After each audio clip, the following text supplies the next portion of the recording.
Another very popular drug is cocaine. It was really popular in the 80s, but it's still quite popular.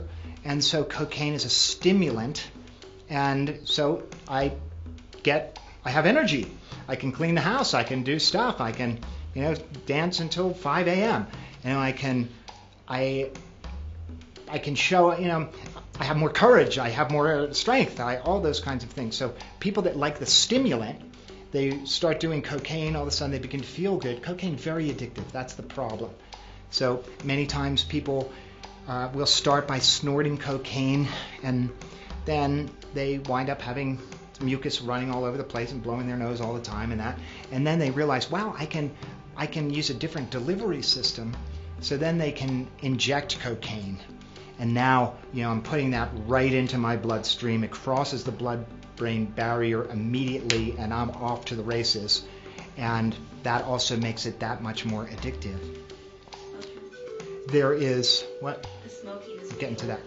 So then, and people can also smoke cocaine, and that's what I was doing. It's interesting.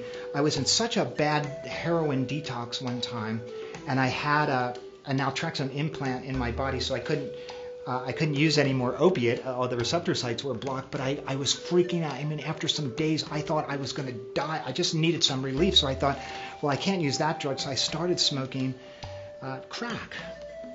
And you want to have something that rips your soul out. That'll be it right there. And so the problem with cocaine is it wears off pretty quickly, and you have to keep doing it.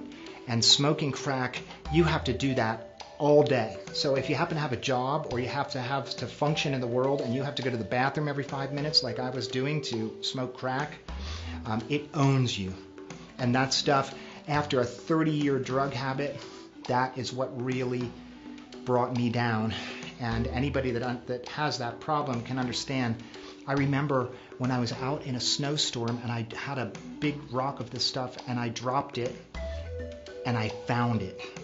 Now, if you can imagine looking for a needle in a haystack in the freezing cold at nighttime, but that was my determination. That's how that stuff owned me. And when you hit that level of low, I can't tell you what that feels like.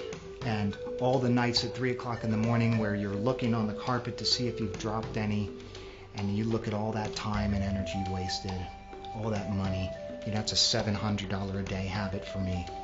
And that's what cocaine addicts have in store. So cocaine, the fortunate thing that we have in cocaine is there's not a real physical detox for that. So we don't have the same reaction as we do with an opiate. So cocaine, you don't need to go to detoxification.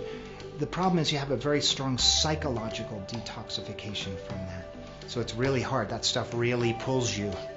And so we have to deal with that acute phase first. But then oftentimes people will have clean time in between their coke binges or their use, and they'll go back to it. So we have to look at why. There's something about my thinking. There's something about the way that I feel about myself.